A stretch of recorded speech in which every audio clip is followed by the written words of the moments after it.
Okay. I read Clean Point, an enemies to lovers tennis romance by Meg Jones.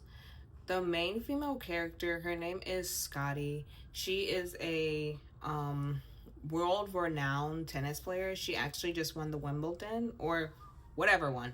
She won the Wimbledon, and then she overhears her dad talking about how he actually gave her a drug enhancing stimulant that's illegal, and that's probably the only reason she won.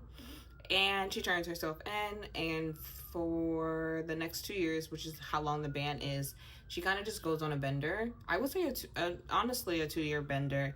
The media does not treat her well.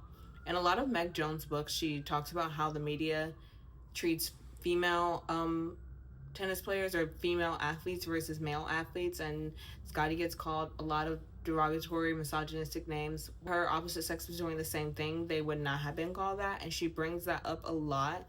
And when the main male character, which his name is Nico, when Nico gets brought into the picture, they need funding for their training and all their whole team. I guess tennis is an expensive sport, and they decide to do a fake dating thing or pretend they're dating for this tabloid that will pay for everything if they get pictures.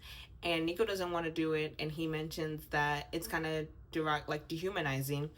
And Scotty just says, they're going to talk about me anyway, might as well control the narrative. And he just seems really confused by that. I think it's because like Meg Jones wants it to be known that men don't think in the same way that women do on how they're perceived on into the outside world. But anyway, this is a sorry to get like super deep and technical. This is a romance. It's an enemies to lovers, fake dating, age gap, let's see, dad's rival, romance. It's actually really good. The age gap is pretty hefty. I think it's 12 years. The age gap is pretty hefty. It's 12 years, but it's actually a pretty good book. I read both books in this series. I like the second book more than I like the first book, but that's just because the main female character, she's easy to root for. However, I just didn't really connect with her that much. I will say that, like, she was the person that I read. So I would give this a 3 out of 5. I just didn't really connect with the characters that I really, really wanted to in the same way I connected to Dylan in the second book.